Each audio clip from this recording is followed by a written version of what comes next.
आज हम लोग साधना मार्ग के बहुत महत्वपूर्ण विषय पर बात करेंगे। साधना मार्ग के अभ्यासी साधना में अपना अभ्यास करते हैं, लेकिन उन्हें ठीक-ठीक तरीके से परिणाम क्यों नहीं आते हैं, इस बात को आज समझने की चेष्टा करेंगे। और इस बात को समझने के लिए हम लोग मूल बंध की विधि पर कुछ चर्चा करेंगे।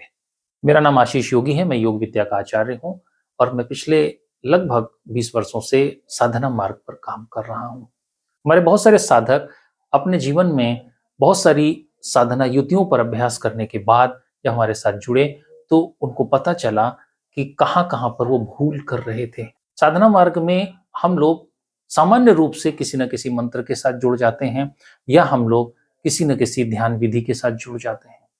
इन दोनों ही विधियों के माध्यम से हमको अपने मन को ही शांत करना होता है। दूसरा, हमें अपने शरीर के अंदर पैदा होने वाली ऊर्जा को इकट्ठा करना होता है और जो हमारी ऊर्जा अलग-अलग द्वारों से बह रही होती है, उस बहने वाली ऊर्जा को रोकना होता है। जब हम एक निश्चित ऊर्जा के तल पर अपने आप को स्थापित करते हैं और हमारे भीतर ऊर्जा का एक विधिवत सेतु तैयार होता है, तब हम जाकर किसी अनुभव पर पहुंचते हैं। हमारे शरीर में हमारे 9 द्वार हैं, उन 9 द्वारों में से नाभि के नीचे के जो 2 द्वार हैं, वो हमारे लिए बहुत महत्व रखते हैं।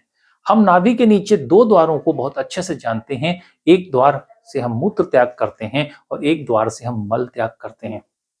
हम लोग किसी भी साधना विधि पर काम करेंगे और अगर हम मूल बंध के अभ्यास को ठीक तरीके से नहीं पुष्ट करेंगे, तो हम निश्चित ही अपनी साधना में सफल नहीं हो पाएंगे और हम किसी भी तरीके से अनुशासित नहीं हो पाएंगे। हम लोगों को मूल बंध का अभ्यास अच्छे से सीखना पड़ेगा और मूल बंध का अभ्यास करके ही हम मंत्र साधना को भी कर सकेंगे और हम उसमें सफल हो जाएंगे। मूल बंध का अभ्यास करके ही हम ध्यान के अभ्यास में भी सफल हो जाएंगे, क्योंकि ये मूल बंध का जो अभ्यास है यह योगिक अभ्यास है।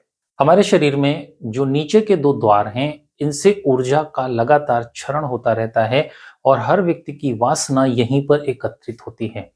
हम जब इन द्वारों पर अपना अनुशासन एक स्थापित करते हैं, तो हमें मूल बंध की क्रिया करने की आवश्यकता पड़ती है। और ये जो नीचे के द्वार से जो ऊर्जा का क्षय है, ये जैसे ही रुकता है, वैसे ही हमारे कई प्रकार के रोग भी ठीक हो जाते हैं।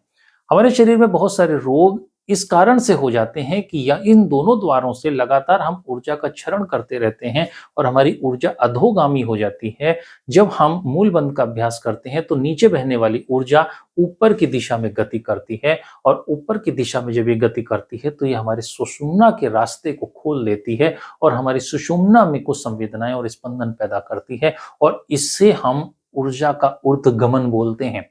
जब हमारी ऊर्जा ऊपर की ओर चढ़ना शुरू करती है, तब वह ऊर्जा हमारी आध्यात्मिक उन्नति में हमारा सहयोग करती है।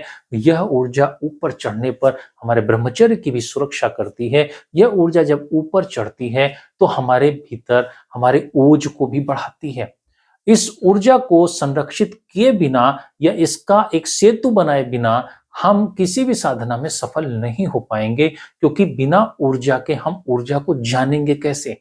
जब तक ऊर्जा नीचे के द्वार से बह रही है, हम सिर्फ मैटर के तल पर ही चीजों को महसूस कर पाते हैं और मैटर के तल पर ही जीते हैं। जब ये ऊर्जा ऊपर की ओर चलती है, तो हम अपने ही शरीर को एक ही समय पर ऊर्जा का भी महसूस कर पाते हैं और मैटर का भी महसूस कर पाते हैं। हम 2 पार्ट में अपने को महसूस करते हैं, जैसा क्वांटम फिजिक्स कहती है।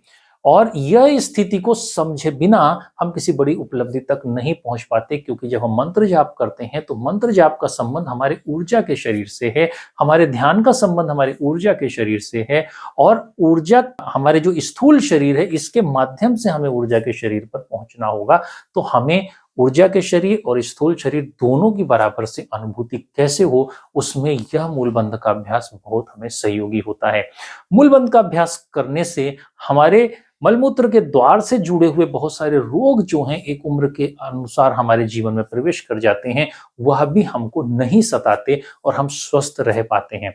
हम वैचारिक तल पर जो अपने भीतर निकृष्टता और निम्नता को देखते हैं, वह भी मूलबंध के अभ्यास से हमारे जीवन में नहीं प्रवेश कर पाती है और मूलबंध का अभ्यास हमें पूरी तरीके से सुरक्षा प्रदान करता है। किसी भी अदृश्य शक्ति के माध्यम से हमारा शरीर पूरी तरीके से सुरक्षित रहता है यदि आप मूलबंध का अभ्यास करते हैं। इसलिए प्रत्येक साधक को कम से कम 27 बार मूल बंध का अभ्यास अवश्य करना चाहिए और एक अंदाजे से 3 से 5 सेकंड होल्ड करते हुए मूल बंध का यदि आप अभ्यास अपने जीवन में नित्य प्रति शामिल कर लेंगे 24 घंटे में कम से कम एक बार, तो आप इन सारी समस्याओं से बाहर निकल जाएंगे और आप अपने जीवन में नए तरीके के उत्साह को महसूस करेंगे और अपने जीवन को सकारात्मक दृष्टि दे पाएंगे। मूलबंध के अभ्यास के माध्यम से ही आप सिद्धों के साथ भी जुड़ सकते हैं। आप कहीं भ्रमण करके कहीं सिद्धों को नहीं प्राप्त करेंगे। जब आप एक विशेष ऊर्जा के सेतु को अपने भीतर निर्मित कर लेंगे, आप स्पेसिफिक ऊर्जा के लेवल पर जीना शुरू करेंगे, तब आपको उस ऊर्जा के पैरेलल रहने वाले बहुत सारे सिद्धों के साथ ऑटोमेटिकली संपर्क होना शुरू हो जाएगा और यह सब कुछ के लिए आपको मूलबंध का अभ्यास अवश्य करना होगा। मूलबंध का अभ्यास कैसे करते हैं, यह प्रश्न बड़ा आवश्यक है। तो हमारे नाभि के नीचे जो 2 द्वार हैं, एक मल द्वार है, एक मूत्र द्वार है, उसमें हमें अपने मूत्र द्वार पर कुछ भी काम नहीं करना है। हमें अपने मल द्वार की मांसपेशियों को संकुचित करना है। हमें अपने मल द्वार की मांसपेशियों को संकुचित कर कुछ सेकंड रोकना है और फिर छोड़ देना है, फिर संकुचित करना है, फिर छोड़ देना है। इस प्रकार हम बार-बार मूलबंध लगाएंगे, छोड़ेंगे, लगाएंगे, छोड़ेंगे। कुछ समय का अभ्यास होने के उपरांत जो अभी हम मूलबंध लगाकर 5 से 6 सेकंड या 4 सेकंड रोक पा रहे हैं मूलबंध की मांसपेशियों को, वह अवधि बढ़ती चली जाएगी और आप एक लंबी अवधि तक मूलबंध लगाकर बैठ सकेंगे। जब मूलबंध लगाकर ठीक तरीके से आप बैठना शुरू कर देंगे, तो आप पाएंगे कि आप कुछ मिनटों तक मूलबंध लगा पा रहे हैं। कुछ मिनटों के बाद आप कुछ घंटों तक भी मूलबंध के अभ्यास में रह सकोगे और आप स्पष्टता से मूलबंध लगाने के उपरांत अपनी सुषुम्ना में, जो रीढ़ की हड्डी के भीतर मध्य में है, उसमें एक डिवाइन करंट को देख पाओगे, जो करंट आपके मूलाधार चक्र से चलती हुई आपके सहस्रार तक जाएगी और इसी करंट को बराबर यदि आप अपनी सुषुम्ना में फ्लो करते रहोगे, तो यही करंट डिवाइन कनेक्टिविटी भी बना लेगी, यानी ब्रह्मांड या यूनिवर्स के साथ भी कनेक्ट हो जाएगी और ये पूरा कनेक्शन आप देखकर अचरज से भर जाओगे। मूलबंध का जैसे जैसे अभ्यास पक्का होता चला जाएगा, तो इस अभ्यास के साथ कुछ और ऐसी साधनाएं हैं जिनको जोड़कर आप अपने चक्रों को भी देख पाओगे, जिनके बारे में आप सुनते हो। आप सुनते हो और सुना हुआ अपने भीतर आरोपित करने का प्रयास करते हो, लेकिन आपको कुछ दिखता नहीं है। लेकिन इस अभ्यास को ठीक तरीके से करने पर आप सभी चक्रों के बारे में जैसा कहा जा रहा है वैसा आप देख पाने में भी सफल हो जाओगे और यह सफलता आपको बहुत दिव्यता देगी और देखकर आप आश्चर्य से भर जाओगे। तब आप सभी बातों के स्पष्ट साक्षी होगे कि कौन व्यक्ति सही कह रहा है, कौन गलत कह रहा है, क्योंकि आपको जो कहा जा रहा है आप उसके स्वयं दृष्टा हो, आप देखने वाले हो और ऐसी जागृति होने के उपरांत ये जागृति सतत जन्मों जन्मों तक आपके साथ रहेगी, ये कभी नष्ट नहीं होती है। इसलिए मूलबंध का अभ्यास योगिक साधनाओं में बहुत महत्वपूर्ण और दिव्य है। आप इसे अवश्य करें। आप हमारे साथ भी हमारे साधना सत्रों में शामिल होकर इन अभ्यासों को सीख सकते हैं और हमारे साथ इन साधना विधियों को सीखने के लिए हमारे दिए गए नंबर पर संपर्क करें। धन्यवाद।